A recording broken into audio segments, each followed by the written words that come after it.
Assalamualaikum warahmatullahi wabarakatuh. Selamat malam, selamat pagi, selamat siang. Lewat video ini saya akan menjelaskan rangkaian kegiatan dari praktikum domestikasi dan pengembangan spesies lokal ya, spesies lokal atau spesies baru sih, spesies lokal kalau nggak salah. Bentar ya, saya ganti dulu, spesies lokal. Oke, jadi ini merupakan video responsi kegiatan praktikum daring. Di sini saya akan menjelaskan tata cara, tugas, laporan, jadwal, logbook, dan apa saja yang harus teman-teman kerjakan selama kegiatan praktikum berlangsung. Saya akan membacakan dulu deskripsi dari kegiatan ini. Jadi praktikum domestikasi dan pengembangan spesies lokal merupakan kegiatan praktikum penguasaan kemampuan analisis dan kemampuan teknis dalam melestarikan dan mengembangbiakan ikan lokal dalam rangka menjaga kelestariannya di alam. Domestikasi dan pengembangan spesies lokal merupakan kemampuan yang diperlukan sarjana perikanan sebagai bagian dari pencapaian kompetensi di program studi perikanan maaf, program studi perikanan FPIK Unpad. Semua materi dan kegiatan praktikum disampaikan melalui video pada Google Classroom dan forum diskusi pada Google Meet. Nanti sebagian materi lagi akan dilaksanakan secara luring. Gak sebagian lagi sih, jadi materi luringnya kita ambil dari materi daring yang sudah diberikan di Google Classroom. Pelaksanaannya kapan? Pelaksanaan untuk luringnya setelah Lebaran. Ada 3 pertemuan. Insya Allah ada 3 pertemuan nanti setelah Lebaran. Deskripsi praktikum: meningkatkan kemampuan teknis dan analisis praktikan dalam kegiatan mendomestikasikan sumber daya ikan pada suatu ekosistem perairan sebagai salah satu upaya untuk melakukan konservasi sumber daya ikan. Selain itu, domestikasi dilakukan dalam rangka pengembangan spesies yang terancam punah atau keberlanjutan di alamnya terancam. Jadi domestikasi ini sebenarnya semua hewan, tidak cuma hewan, tumbuhan yang ada dan dipelihara sekarang, yang dibudidayakan hari ini, itu merupakan hasil domestikasi entah dari zaman apa.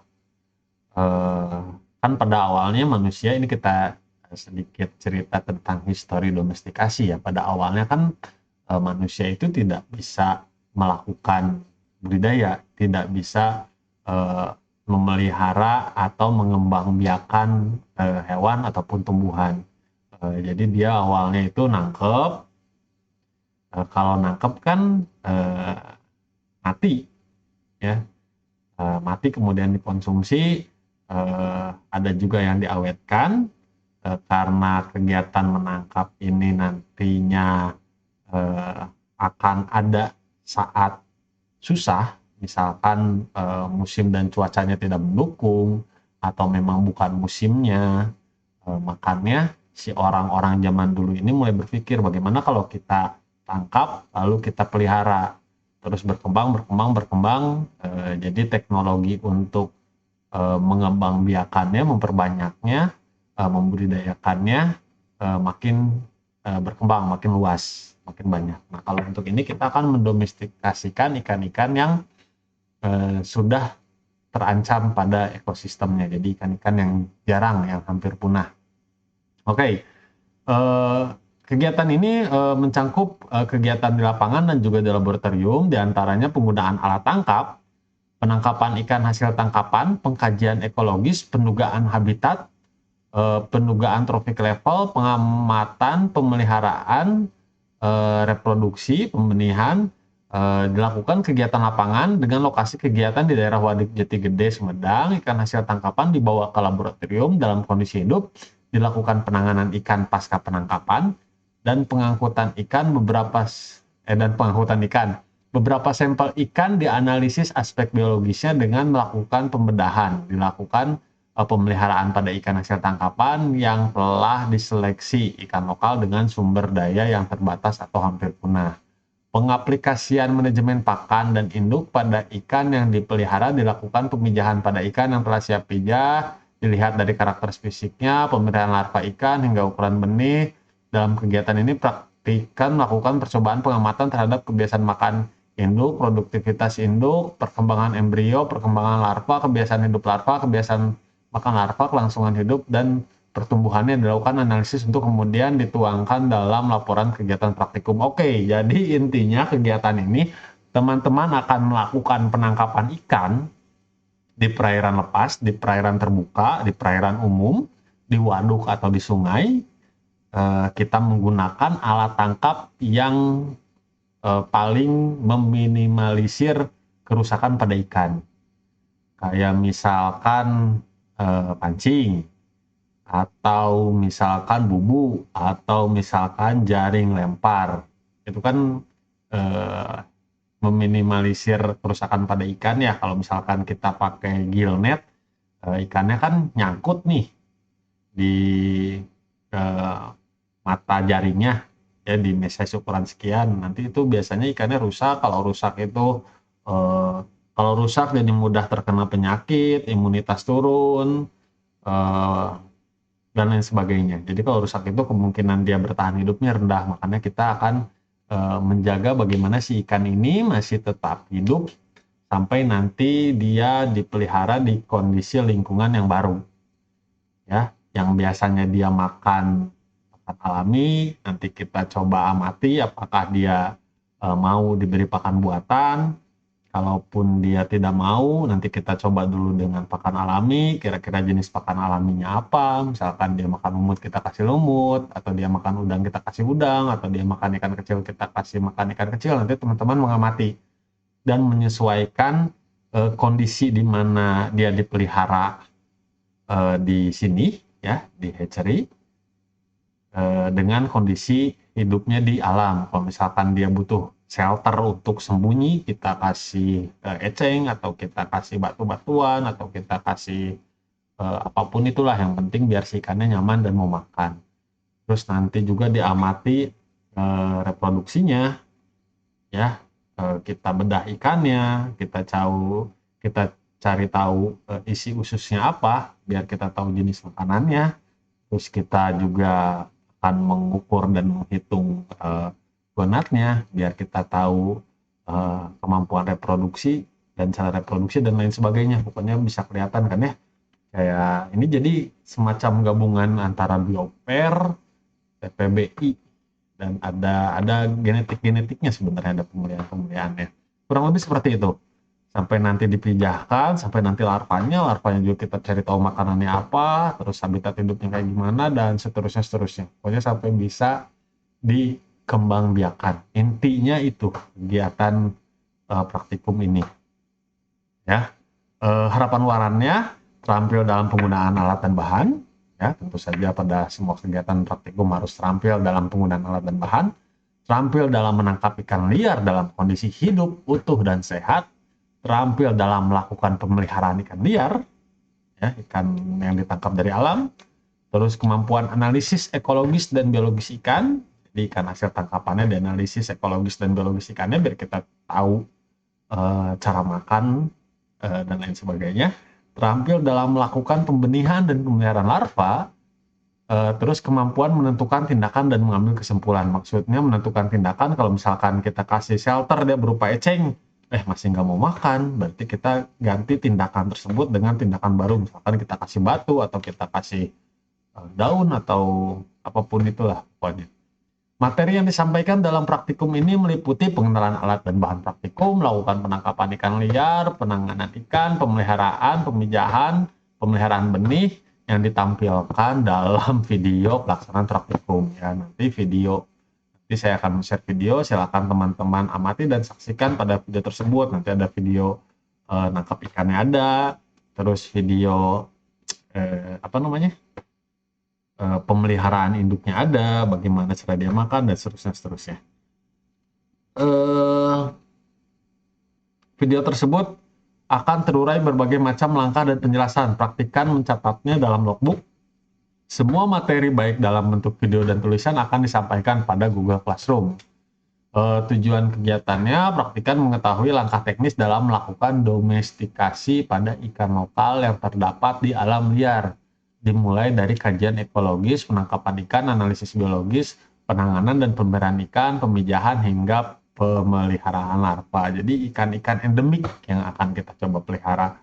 Contohnya betutu, berempanon, kancra, lalawak, seren, nilem, pokoknya ikan yang ada di perairan tersebut ya kita pelihara yang endemik. Tapi kalau misalkan dapatnya ikan mas ya enggak, ikan mas makan banyak, sudah mudah untuk dibudidayakan gitu, teknologinya ada, caranya ada. Ikan nila apalagi itu, ikan mas dan ikan nila makan kamu ikan nila ya, bukan asli dari kita, kan asin. Ketentuan praktikum hibrid, menentukan mematuhi peraturan. Hadir saat classroom dibuka, dibiasakan untuk sering mungkin membuka classroom. Ini sama dengan kegiatan daring lainnya, kehadirannya wajib 100%, harinya hari Kamis kalau nggak salah, bukan hari Senin. Harinya hari Kamis. Wajib 100%, nanti saya akan mempost form absen, nanti jangan lupa diisi, tugas dan laporannya mengerjakan logbook kegiatan, lembar kerja, nanti ada artikel singkat bergambar yang harus teman-teman buat berdasarkan hasil dari kegiatan praktik.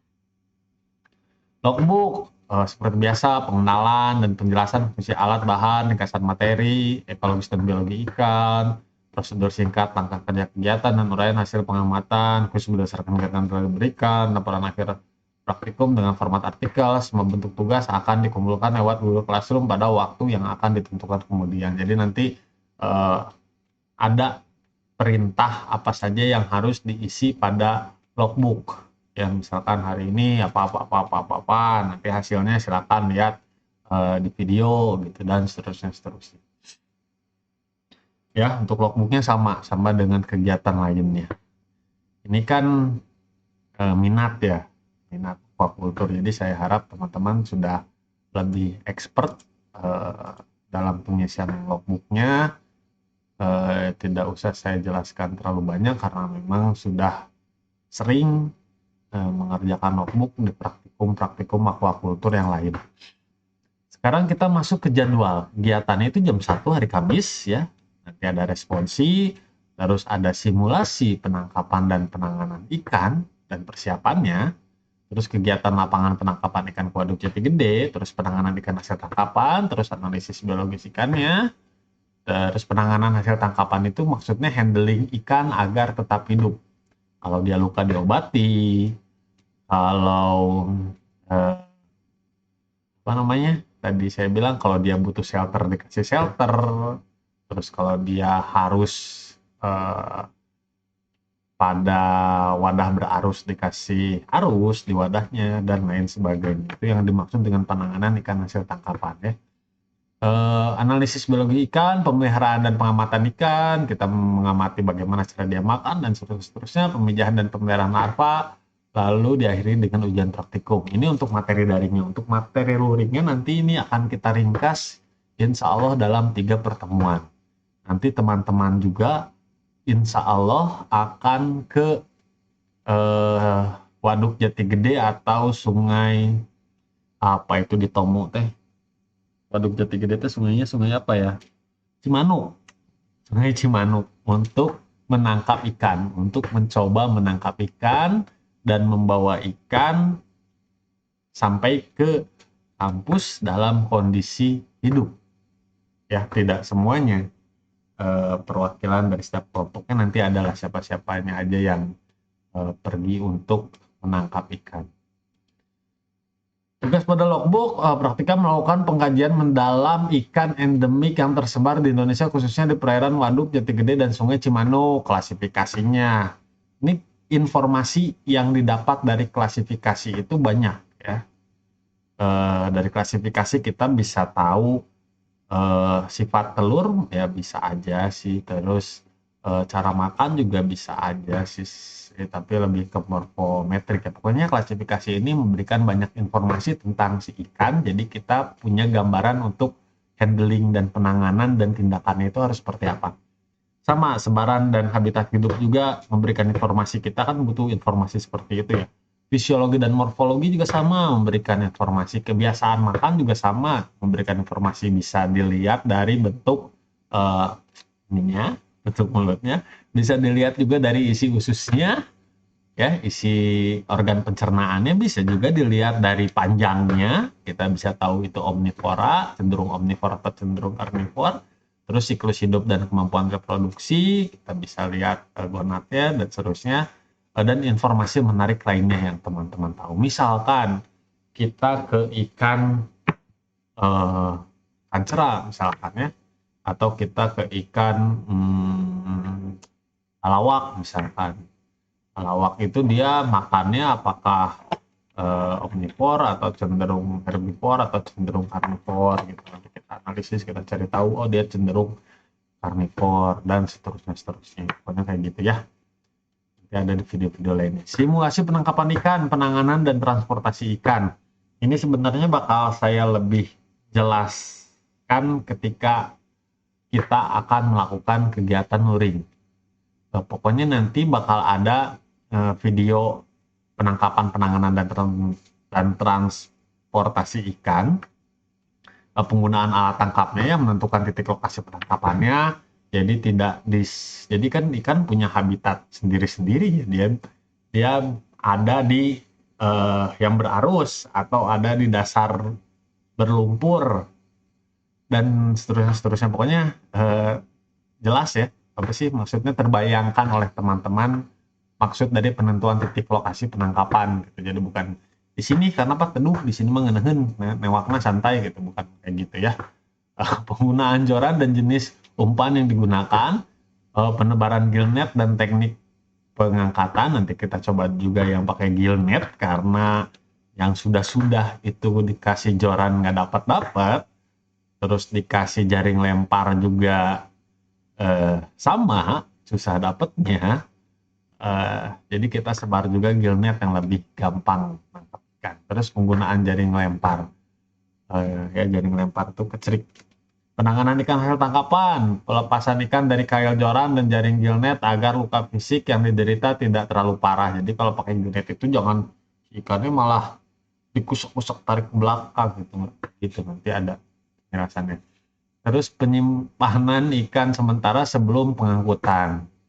Transportasi, teknik transportasi, packing, dan penurunan suhu dalam transportasi. Jadi suhunya diturunkan agar ikannya tidak terlalu stres, agar nanti kalau ikan stres terus produksi lendir berlebihan, terus dia mengeluarkan kotoran dan lain sebagainya, merusak kualitas air, terus ikannya jadi mati, dan seterusnya. Pokoknya kita lakukan transportasi yang baik dan benar agar si ikannya tetap hidup ya.